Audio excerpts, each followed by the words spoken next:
Hi, I'm Robin. And I'm Bill. Welcome to Not the Retirement Show. Today we're chatting about the difference between guiding and micromanaging younger people. Oh, that topic is kind of controversial. Bill, what's your take on all of this? Well, trying to guide younger people these days, I think, is a bit of a challenge. I think things like, the internet and Google's and all this sort of thing has opened them up to a whole wide world of information, and seeing different people, different cultures, etc., which on the one hand is brilliant. But on the other hand, it gives them a lot of thoughts and a lot of ideas in their own mind of saying, I wonder if I could do that. When I was growing up, many years ago, we never had anything like that. We just literally had to live in the small village which I came from.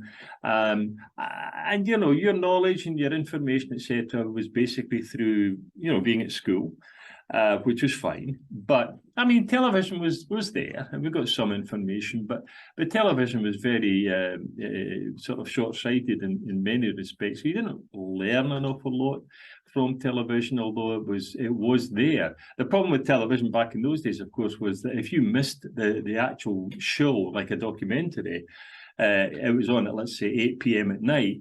I mean, if you showed up at 9 p.m., the show was finished. There was no recording. You could never see it again. It was gone forever. So your learning experience was different. But I think nowadays, younger folks have a much better and wider opportunity to learn anything, basically. Well, obviously, I would agree that all of that is true.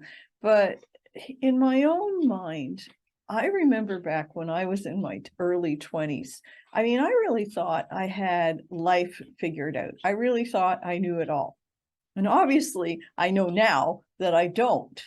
And I think that attitude of younger people to reach a certain phase of personal development and think, okay, I've arrived, I've got it all. I think that still persists to this day. I'm not really sure that's changed at all. But what's changed is my perspective on all of this now that I'm older. Now, when I was younger, I used to look up to the people who were older than me, wiser than me, more experienced than me, and I turned to them for advice and sometimes be really thankful for what I received and sometimes be really frustrated because I didn't necessarily get somebody just doing it for me. Yeah, when you talk about sort of mentoring, etc., I have to say that in my own life, my father-in-law, who sadly passed several years ago, was a tremendous mentor. He really was the guy. My father as well, but my father-in-law was a very wise fellow.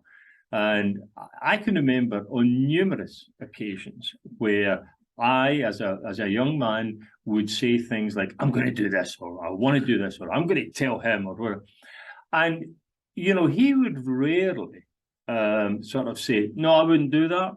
He would rarely do that. He would sort of say, okay, whatever. And then, of course, I would go off and do something, maybe not stupid, but just something. And, I'd come back and he'd say, so how'd that work out? And I would go, well, not so good. He goes, oh, okay.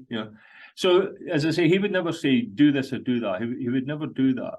I can't recall ever him saying that, but it would simply be a case of, okay, it's your choice, make it. And with any luck, maybe you would learn. And I think in most cases, most occasions, I did learn. And I thought, yeah. And he was a very wise man, a very not so much experienced in the sense of worldly experience, but just, he had the head on him. And he would basically say, okay, kiddo, that's what you want to do, fine by me. Let's see what happens. Yeah, I have to agree that now that I'm older, I can see that absolutely is the best way to handle conversations, advice giving, if you will, with maybe all the younger people in your life, and maybe everyone in your life, younger, older, the same age, whatever. I realize now that we don't learn from mistakes unless we are able to make some. And if we don't make any mistakes, we don't actually grow. We don't grow personally, professionally, emotionally, spiritually, any other way you could think of.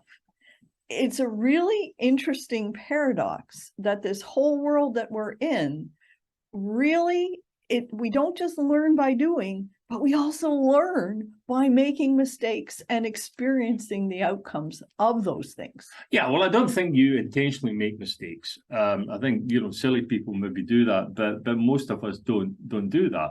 We do make mistakes, but we don't intentionally make mistakes. And I think that's the difference. That making the mistake by doing something is called experience. May not be a pleasant experience, but it is the way you're going to learn. So you don't intentionally make a mistake. It just kind of happens. And you know, when you're talking about, you know, talking to younger people these days, I think that's the best tutoring, if that's the right word, or mentoring approach, you know, is to say, okay, now clearly if they're going to be doing something that's going to be harmful to them, or harmful to other people, or really upset, I mean, I think you're going to step in and you're going to say, whoa, slow down. I mean, don't, you know, come on, don't do that. But I think if it's one of those sort of life issues where you just say, well, we'll see what happens. And as I say, as long as they're not going to be harmed, basically, I think you just let it go. But I think it's a mistake, if I can use that sort of way of saying it. I think it's a mistake to not go back and talk about it, or to look at it. In other words, they do something, they make a mistake, and nobody ever talks about it. I don't think that's a good idea. I think the best idea is to go back and say, as my father-in-law used to say to me, so, how'd that work out? And I think you are forced to answer the question, but by, you know, you're not being embarrassed, you're being forced to answer the question. But by answering the question, you are self-analyzing. You are looking at yourself and say, what did I do wrong? Why did I do that? Will I learn from this? Will I do that thing again? Will I make the same mistake again? That is by far and away the best schooling, if you want to use that word, or gathering experience, rather than somebody saying, do this, do that, do this. Nobody learns from that. I completely agree. And equally, nobody learns from either being safe from themselves constantly, you know, micromanaging them, stepping in, taking over, solving every last problem. Nothing's learned by that. And nothing is learned by the I told you so. That is absolutely a no-go conversation with anybody. Who likes to be told that? Who listens when they're being told that? None of us do. We just shut down.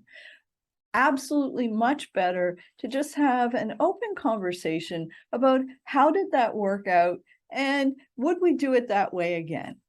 Yeah, I think that's right. You know, as I say, the best experience is your own experience. You find out yourself, and hopefully you never make the same mistake again, or hopefully you're never in the same position again, where you have to make, you know, a decision, or you have to decide to do something or not to do something. But if you do, that's why they call it experience. You kind of look back, albeit in your own mind, and say, yeah, I tried that once. Don't think it worked out. I'm not going to do that again. So it's a learning curve issue. And if you have an older person, you know, family or friend or whatever sort of thing, to help you, to guide you, to use, you know, your expression, I think you know, more power to you. You're going to learn an awful lot over the years.